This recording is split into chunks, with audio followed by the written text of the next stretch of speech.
Today on Driving Through Life, we're finally going to start working on the GTO. We're going to take off the exhaust manifolds, the full exhaust, and we're going to unbox the headers that we're going to be using. Pace setter. Stay tuned.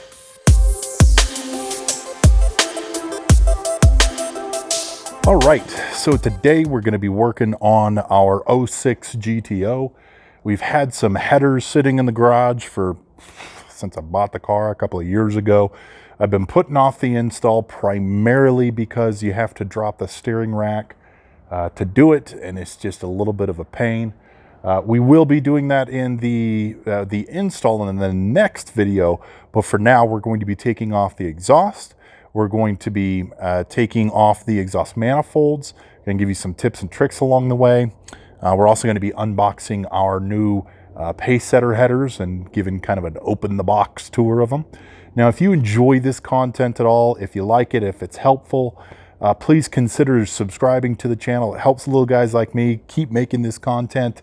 Like, subscribe, comment, let me know what I did wrong, let me know what I did right, let me know if it helps. So without further ado, let's get her done. Let's start off under the car. Okay, so first steps right here. Let me get the light in here for you.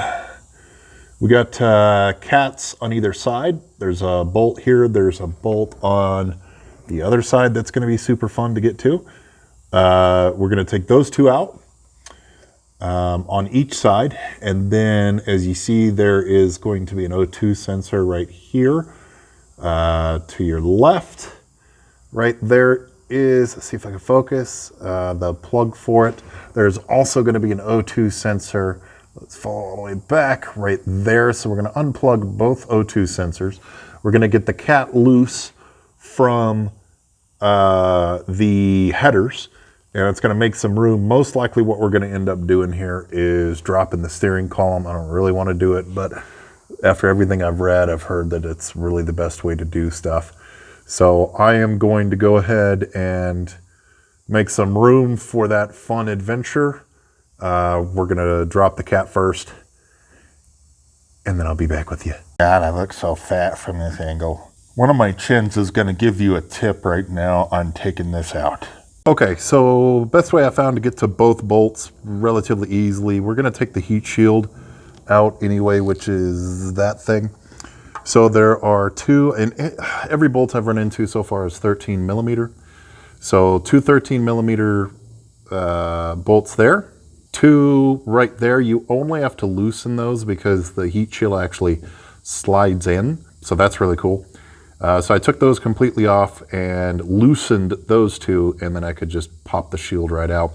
After I did that, the easiest way that I found to actually get to the back bolt, where am I?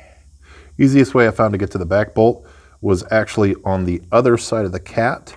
Once you take that heat shield out, you can actually slide a few extensions through the other side. So it'd be the side closest to the wheel of that cat now that the heat shield's out of the way. And you can get to that back bolt pretty easily. The front one's super easy to get to. Of course, there's always one that's not. So you just go through this little gap right there, and you put a little, one of those little knuckles, those little bendy attachments, whatever the hell it's called. And you can get to this back one relatively easily.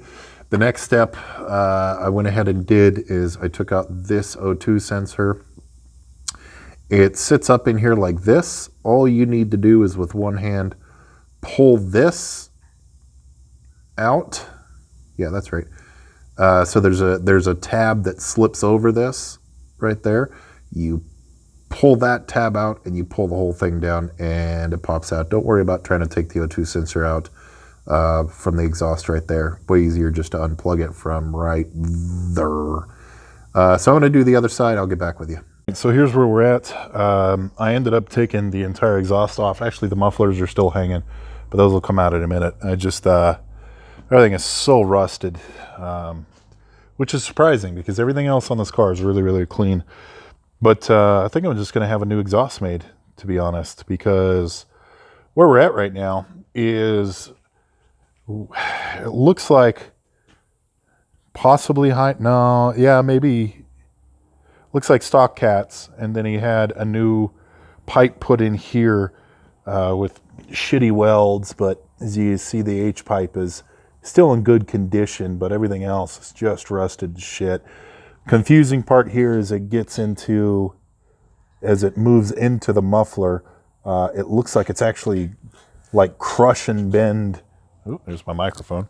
Looks like it's actually crush and bend piping, which I'm not a huge fan of, especially on these motors where you need the least amount of restriction possible. So I think all of this is going to be new. So I'll throw on the headers and go get new exhausts made. Particularly though, I'm really thinking about this. I'm thinking about doing a dual tip, so quad tip setup, which I'd have to cut the bumper a little bit, but I need to do a little bit of due diligence on that. But mufflers are just hanging. They'll come off here in a minute. And then I'm going to leave it for the day. And tomorrow I'll pull the manifold off and start working on the actual pace setter headers that I got for this car. So yeah, I'm going to wrap up for tonight. I was going to wrap up for the night. Man, I'm pretty. I was going to wrap up for the night. You remember that story I told you a while back about the Corsica and cutting off the exhaust just because I love the way it sounded? I don't feel like I would be doing this car any justice without starting the car up without exhaust on it, just the exhaust manifolds. So I'm just gonna do that. I'm gonna set you up for it and then start the car and probably scare everybody in 2 square miles, but they won't come out of their house because Corona.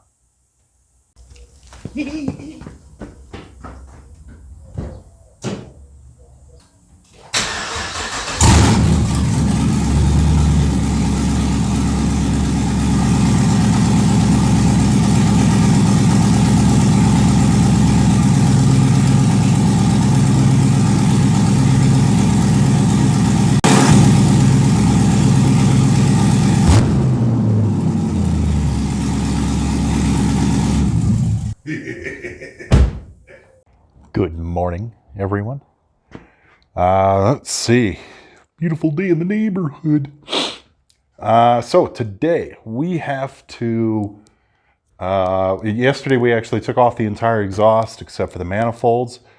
So today we're going to be doing getting the manifolds off, which is relatively straightforward. To do that, we are going to need to pop spark plug wires off, which I've already done a couple. I end up using needle nose pliers very carefully, these kind of angled ones, just to kind of get it started.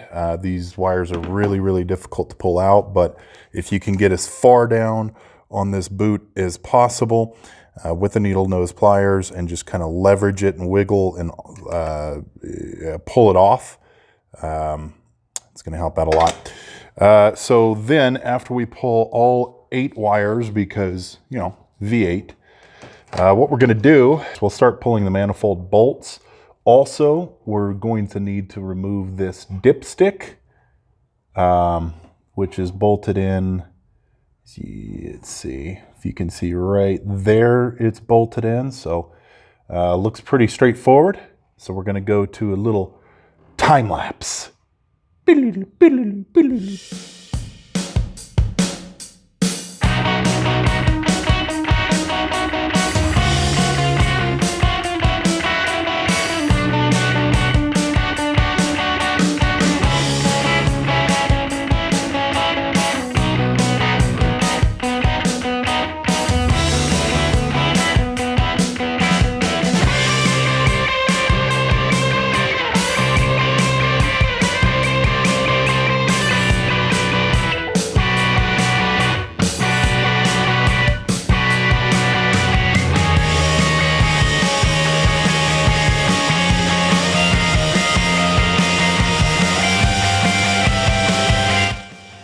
Well, that's where I know I fucked up. Should have done more wiggling and less pulling hard. Don't do what I did.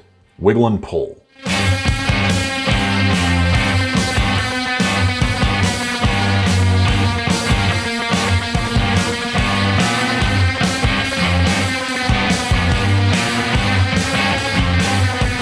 we're going to get that 13mm bolt off for the dipstick.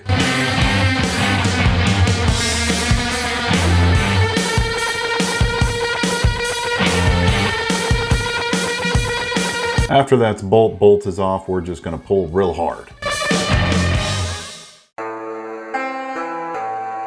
Now this dipstick is one that has an O-ring on the bottom of it. That's why you can just pull it straight out. And then when you reinstall it, you're just going to push it hard straight back in. Just make sure you put it in before you start the car again. Otherwise, it's going to leak.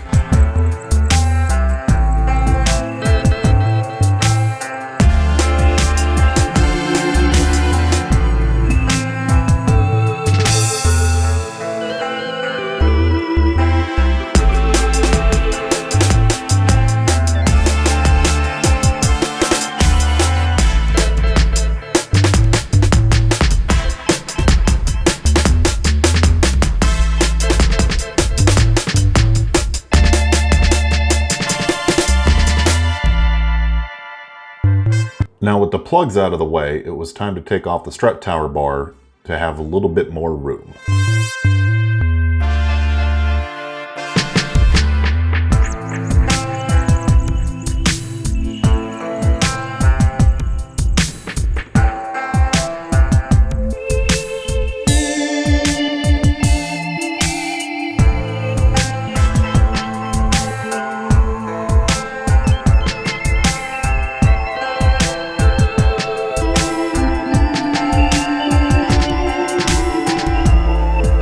This will give you enough room to get the headers out of the engine bay through the top.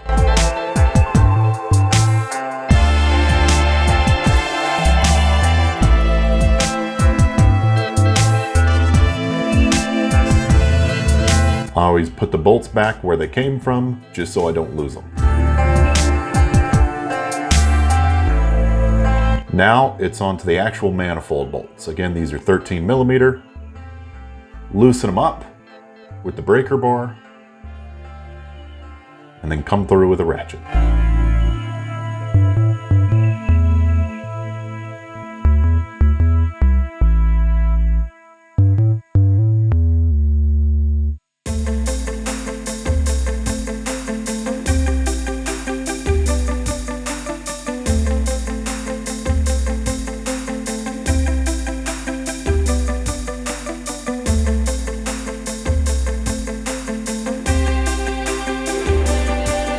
All right, better late than never. I forgot to take off the battery, so don't do what I did. Do this step first. Take off your battery, the negative terminal, and you won't get shocked.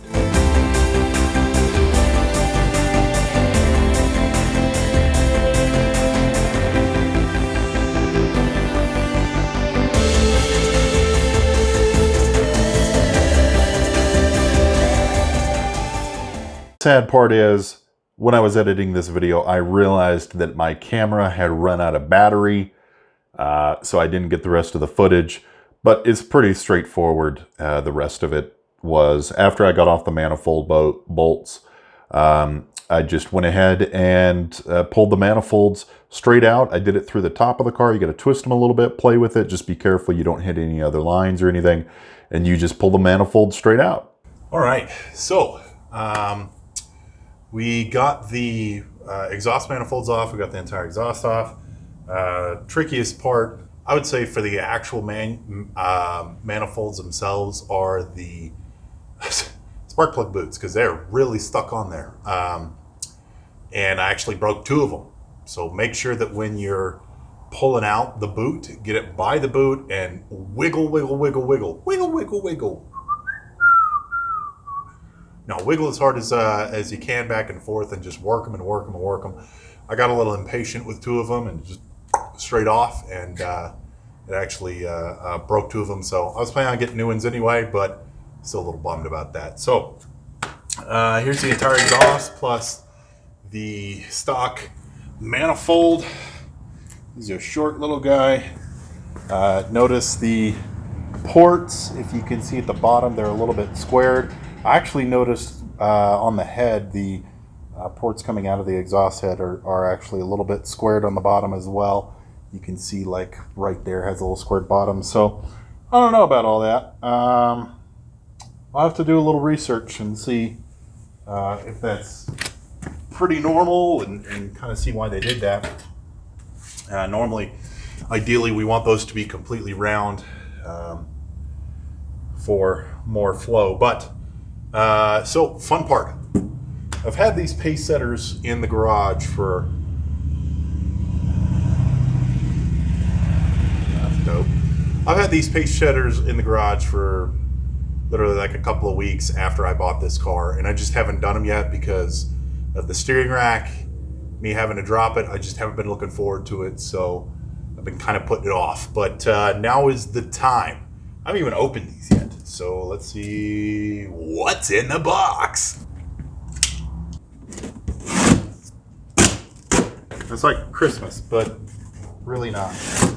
It's like Christmas, but when you lost your gifts or couldn't open them for 2 years. Empty parts. As we get into these, immediately, a couple of things. So these do come with gaskets. It says gasket, so do you know? So there you get new gaskets with these pace setter headers.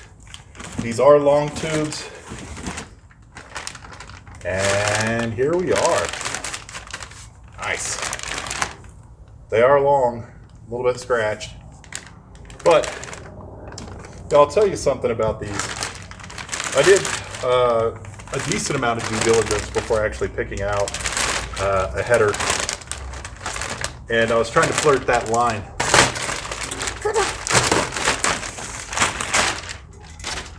Get that later. I was trying to flirt a line.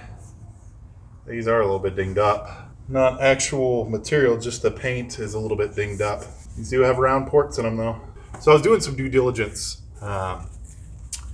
when I was looking at headers, and in the Subaru world, a lot of people pay a lot of money for the high-end brands, the Cobb or the NVIDIA. When it comes to exhaust, you know, sometimes a lot of your costs can be averted because as long as the metal has good welds on it, essentially, with exhaust, you're pretty much in the clear, and as long as it's stainless steel. So,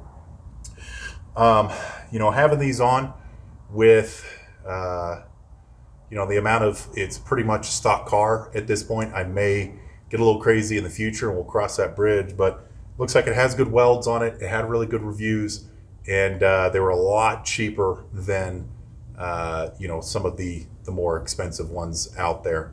And like I said, it's about reviews. Now the difference here is these are not ceramic coated at all. These are black, but they're painted black. And that presents a little bit of an issue. Now normally with headers and downpipes on Subarus and stuff like that, I'll end up actually heat wrapping it, painting it with a heat resistant paint, and then heat wrapping it. These, I don't think I'm actually going to heat wrap them. I haven't decided yet, but I am going to Cerakote them. There's much like powder coating. It's the exact same process essentially, but we're going to go ahead and in the next episode of Driving Through Life, we're going to start the process of stripping this paint off. Now, once you install these, and most new headers that come colored but are not specifically powder coated or Cerakoted rather, once the car starts and runs for a while, this paint's actually just going to burn right off, and it smells horrible. So I'm going to do my best to actually get most of this paint off initially, and then I'm going to take it to my powder coater. And in the next episode, we're going to take a look at the powder coating process. We're going to get these prepped for powder coating, and then we're going to go ahead and Cerakote these bad boys.